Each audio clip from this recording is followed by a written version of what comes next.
Good morning and welcome to the show, and thanks for waking up with us today.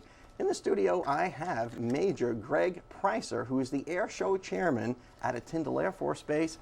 Major Pricer, thank you so much for coming on the show. Good morning, Don. Thank you. Pleasure to be here. You've got a call sign. May I call you by your call sign? Sure. It's Jinx, I understand. Jinx, that is correct. And I hope that's no reflection on your flying. Oh, absolutely not. No, it's all related to other things. I know there's a whole big story behind that, but I won't embarrass you. I'm sure there's always something embarrassing. No black cats, and I don't walk under ladders, but other than that, it's fine. Yeah, but you're going to keep the name anyway. Yes. So, Major Pricer. I'm going to say that instead because I don't want to embarrass anybody. Jinx, what's going on at Tyndall? A lot of changes happening. A lot of changes at Tyndall. Yeah. I'm actually coming back to Tyndall. Just moved back. Been here about 6 months. We've had the F-22. Most people have seen those flying around. We've been the schoolhouse since about 2005. Mm-hmm. Another exciting thing is we've had another F-22 squadron move in for New Mexico that I'm sure a lot of folks have heard, and that's actually an operational squadron.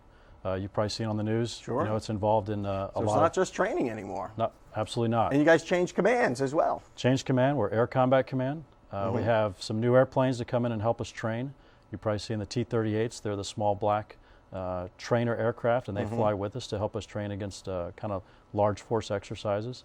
Another new twist is we have a new QF-16. So people are used to seeing the old F-4, the QF-4 we shoot down. Yeah. The F-16, which a lot of us grew up with, is now turning into one of our drones, so that's a very exciting mission that continues. You know, when I was a youngster, I remember seeing F-106s on the flight line, and not drones. I mean, we actually flew them back then, back in the late 70s. And then seeing them as drones for a while was kind of, you know, disconcerting. And now the F-4s are not. I just started walking in the 70s, Don, so I'm not sure. I know you're much younger than me. I know, rub it in, you know. But the air show, it's so exciting for this area because there's kind of been a hiatus. Absolutely. Haven't had a show since 2011. We went to the air show conference, you know, and they said, you need to have a good theme for your air show. Well, our theme this year is we're having one. You know, we haven't had one in 4 years. Like to get our theme. Air power back over Bay County, you know, and just open the gates, put on some great acts, both military and civilian acts, and get as many folks out there to not only see the airplanes, but kind of understand what we do at Tyndall.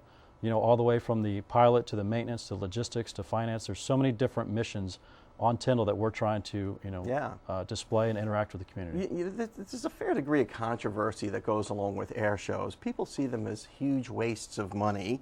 And then there are other people like me who say, I want to see what I'm getting for my tax dollar.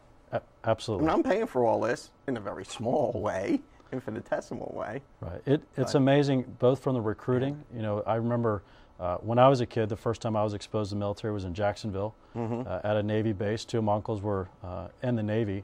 And, you know, I heard about the military, I heard about airplanes, but that was the first time I actually saw how these, you know, amazing, in my mind back then was the F-14 Tomcat, but watching those air shows and kind of just stuck with me, and it goes, hey, what do I want to do when I get out of high school? And it really drove me to try to follow in the aviation. So it not only reaches out to a lot of the younger generations, but it gets folks involved going, what does my military base do for me? I know it's across the bridge, but what do they actually do? And it's great and what do they do? There are second and third order effects of having an air show at Tyndall that a lot of people don't regularly think of. And that whole recruiting dimension is huge because in my prior enlisted life, I was an Air Force recruiter. And every time there was an air show in the area, I was there with my little table. My son has been going to air shows since he was in a stroller. What's he want to do? He wants to fly. He's in his second year at the Naval Academy now. Try to raise these kids right and they join the Navy, but you know, he still wants to fly. And that, I think, is just a huge thing that we're doing for the country by having these type things. Absolutely. Yeah, you speak of recruiting, we have the national assets are coming out with the Air Force recruiting. They bring in a lot of simulators, which is a great draw. They have a lot of information for folks all the way from, you know, 3 or 4 year olds all the way up to people deciding, hey, what do I want to do for a career?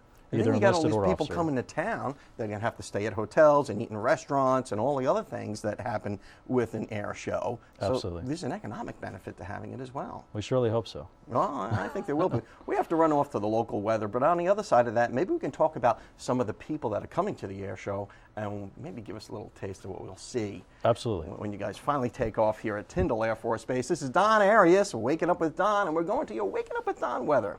We'll be right back.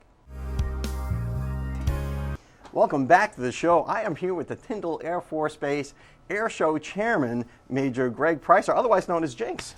Absolutely. Thanks a lot for coming on the show, and I know how busy you guys are out there. Well, thank you. At least that's what I used to tell my wife when I was in the Air Force, that we were always busy, constructively so. Absolutely. Thanks for helping me keep up that image. And I'm glad you could take a ribbing, but the show is something that people have really anticipated for a while. And I was at First Friday when you announced that you were the Air Show Chairman, and I got to tell you, that was a tough act to follow because I was standing behind you. And it was like, yeah, people in this town love their military. And I certainly expect you guys will have phenomenal attendance there. What can people expect to see when they go? Who's coming? Who's your headliner? Well, this year the gates are going to open about 9 o'clock. And for a couple hours, we're going to have a lot of our aircraft that are already just on display so they can walk around and look at the different aircrafts. We'll have a program with a lot of different pictures of all the different planes so the kids can walk around and hopefully get signatures from all the pilots flying those statics. And then the show is going to kick off around 11:30 to 12. I am being vague intentionally because a lot of things happen with airplanes and maintenance. But around noon, we'll have the Golden Knights.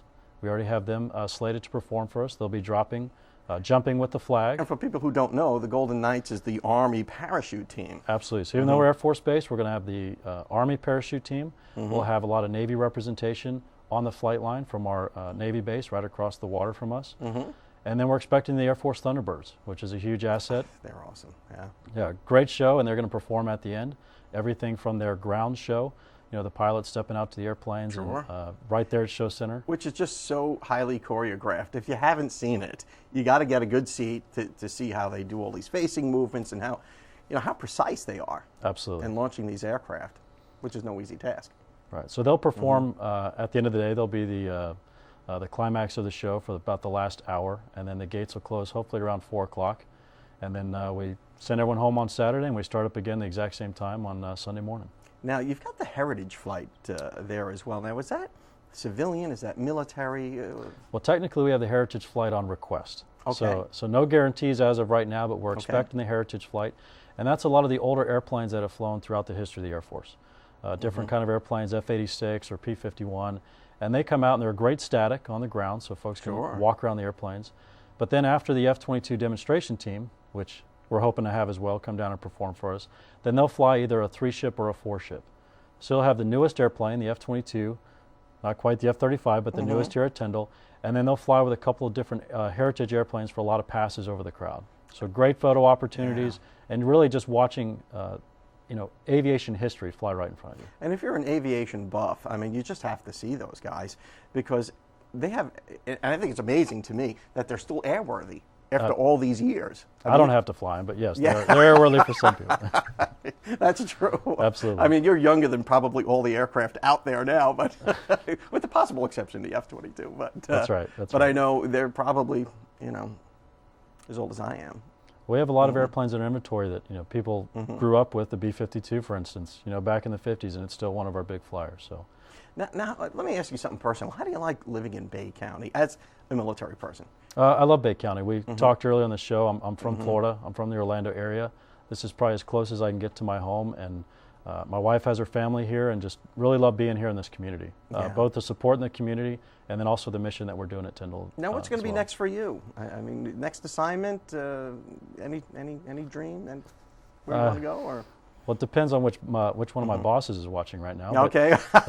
Okay, we'll leave that an open-ended question. But for the most part, I moved here about 6 months ago, and just happy to be back here and just kind of take advantage. The air show is obviously a big task, and it's just really glad to be back flying again. And as we all know, Air Force needs come first. So wherever the Air Force needs you, I'm sure you'll go happily. Absolutely. And that's probably the right answer. And you know, Major Pricer, thank you so much for your service, and thank you for everything you do for the community. And give my best to everybody out there at Tyndall Air Force Base. Well, thanks, and look forward to seeing you as well as pretty much everyone else in Panama City during the air show. Oh, I'm not going to miss that. Thanks again. Thank you. Thanks for your service. All right, thanks. And we'll be right back after these messages. Today's tech tip is as follows. Do I need to worry about changing my battery? Well, if it doesn't work, you might want to worry about changing it. Otherwise, wait 3 or 5 years. It just depends on the type of battery.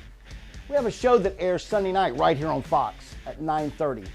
And if you miss it during the week or any of the tech tips here with Don, you're welcome to subscribe. In fact, you know what? I've got a deal for you. Go on our YouTube channel, Gears Auto Shop TV, subscribe, go grab your oil, come down, I'll change your car oil for free if you subscribe. Now, how can you prove that? By bringing your smartphone. It's quite simple. So get a free oil change if you subscribe to Gears Auto Shop TV. That's all one word. Welcome back to the show. I'm here with Allison Smith, the girl with the curly hair that you see around Herb Effects Landscape Management. And, you know, I only kid you about your curly hair because, you know, I've met a few people who I've mentioned Herb Effects, and they say, oh, the girl with the curly hair. Yes. So it's almost like your trademark thing now. It is, whether I like it or not. It's my trademark. Well, yeah, it's beautiful. works. Go with it. It's working for you. It does work. So, Now Herb Effects is landscape management, and you have a pretty unique education in that field, don't you? I do actually. I actually majored in ornamental horticulture with a degree in landscape design, installation, and maintenance. And there are actually 2 of us at Herb Effects that have that degree. So this is not just your usual, hey, I got a couple lawnmowers and a truck and I can do your lawn. No. I mean, this is a science to you, isn't it? Yes, yeah. And not only like the degree is actually set up so that you can design a landscape, install it correctly, and maintain it correctly. So you could come to my blank slate of a yard. Would love to. And look at it and say, well, you could do this, you could do that. I've got a few ideas. I'd like to have some fruit trees. Whether they'll grow here or not, I don't know, but let's plant them anyway. You would be the one to say, hey, hold on there, fella. Right. Maybe oranges aren't a good idea for this part of Florida. I don't know. No, and the great thing is that we're able to, you know, pass that knowledge and instruction on to our crews. So we have sessions, weekly sessions. This is, you know, how to correctly do things. A lot of people know how to mow there's lawn. an educational dimension to what you do at Herb Effects. Yes. It's not just you'll take care of the grounds of my property, whether it be a commercial property or private residence. You'll teach us how to maintain it after you're done setting it up for us. But not only outside, but you do stuff on the inside too, don't you? Yes, sir. And that is one thing that I think not a lot of people are aware of, that we actually have a pest control division. And we can take care of your home or commercial pest control needs. So yeah, and in this climate, I guess the little critters tend to invade your home from time to time, don't they? They do. We actually are a state certified nuisance animal control. So we get a lot of calls, especially this time of year, for squirrels, raccoons in attics. So we actually will go in and help find where they're getting in. Nuisance animal control. Yes, stop up. It's amazing. You know, we tend to think that only rats want to get in your house, but this time of year, you know, we may go winters where it's so mild, but then we've had a couple of winters where we're super cold. Those critters want to get in your house. They want to stay warm, just like you do. Yes, and they can do major damage. Now, do you have any examples of how bad it could be? A raccoon, a nest with 4 babies in an attic, wiring damage, insulation damage, roof damage itself. And that can be dangerous. It can be dangerous. You could burn a house down with them chewing through your wiles. Exactly, it could burn a house down. What if one of those raccoons got cornered by a child or an adult? I mean, one reason raccoons are so dangerous is, one, I admit it, they're the cutest animal out there. Yeah, they wear that little They're mask. so cute, but they carry disease. They can carry rabies undetected for up to 7 years. Holy mackerel. Yeah, and it can be dormant in their body before it comes out. No, it's not just the nuisance animals. It's some of those smaller critters too, because I know in some parts of the country there's like a no-kidding bed bug problem in there. We actually had bed bugs here in Panama City, Really? Panama City Beach. I know in some of the bigger cities is a we bed have bug problem. we actually treated a complex about 2 years ago that had 20 some odd units have bed bugs in there, and it's very expensive. It's not a simple treatment. Unfortunately, it's very complicated to make sure they are eradicated completely. It's not like you just go around with a little spray. No. And it's so easy costly to get because people, they travel with you. They travel you with could stay you. in a hotel in a big city. And a nice hotel in a big city. Yes. It's not just what you think of your little dumpy hotels. Yeah, there are actually a couple of tips when you go in, and I do this myself, when you go into a hotel. Don't put your luggage or your clothing on the floor. You always want to use the luggage rack, use the extra bed, maybe a chair. Don't put things on the floor. They give you those drawers and Exactly. stuff. Do you use those? Keep everything raised up. Okay. And then before I ever unpack anything, pull the comforter back, pull the sheets back. You know, look at the corner of the mattress. Pull that little the seam. The seam, yes, thank you. Back really hard, and you'll look for little tiny black dots. You're probably not going to see the bug itself, but you possibly could. But look for dried blood and little black dots in there. If you see any of that, call the front desk immediately. And get out of that room. Get pack out your of stuff that up. room, please. You don't want to take that home with you. You could just take, women, I'm bad about this myself. You go to a restaurant, you go to a hotel lobby even, and you put your purse on the floor. It's everywhere. They can crawl in. It just takes one. They're So crazy. if we suspect we might have bed bugs and we're not sure, we can just give you a call, can't we? Please do. Yes. You can come out, take a look, and say, Yeah. good to go. There's actually or- this crazy little machine that we can leave in a room for 24 hours. And as small as a bed bug is, it actually senses their breathing.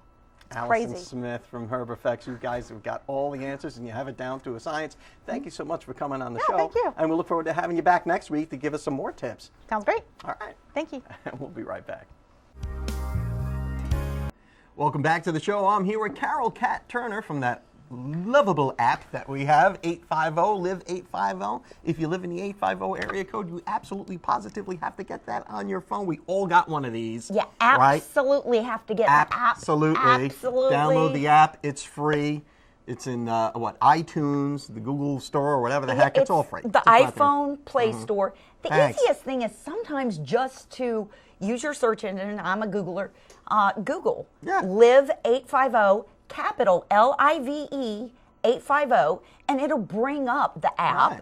And then you can choose the one for whatever. I mean, it works on iPads, it works on Androids, it works, whatever. iPhone. So Yeah. and it's free. It's not only free to use the app and to download it, but for people that have events, for people who want to be a part of the social community and who want their stores. You've got arts, and entertainment. Also, the value of this app is what's going on around town. Arts, music, entertainment. Anything that the public would want to know about for what's going on a weekend or even during a week.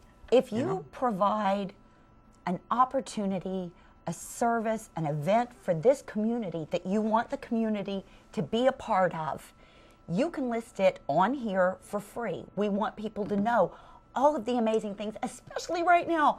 Spring fever. Oh my God, I have spring fever. Already? It's only February. But after this last weekend, we did Battle of the Balladeers. Yeah, that's right. I remember you talking about it last time. And I don't know, do you remember from when we worked the Spring Festival of Arts, do you remember Gary Nichols? Do you know Gary Nichols? I sort of kind of do. Yeah, The name rings a bell. he's the band director at Breakfast Point. And right after that Spring Festival, he broke his hand really badly. Oh, my.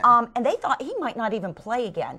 So then I'm at Roberts Hall less than 6 months later, got to see him when he performed for the very first time then, and Gary Nichols came out to this Ballad of the Balladeers with all of these great songwriters, these young people, and he won. He was amazing. Wow. It was just, That's a great story. It was great to be there. It was great to be a part. It was, and you probably missed it because you don't have this app. What's going on this weekend? What's well, happening? the big thing this weekend is, of course, the Stars and Guitars. Okay. That's going to be at the Marina Civic Center. You need to check this morning first thing because tickets sell out very quickly. They got some big names. That's a great setting. Stars and Guitars. Yeah, we want to support the CAC, and we thank the Marina Civic Center and everybody for supporting those. The Children's Advocacy Center. Right. Amazing people. A worthy cause, and for people who don't know what that is, And if you care about kids, you want to support that. Mardi Gras, and isn't it fun when Mardi Gras and Valentine's come together?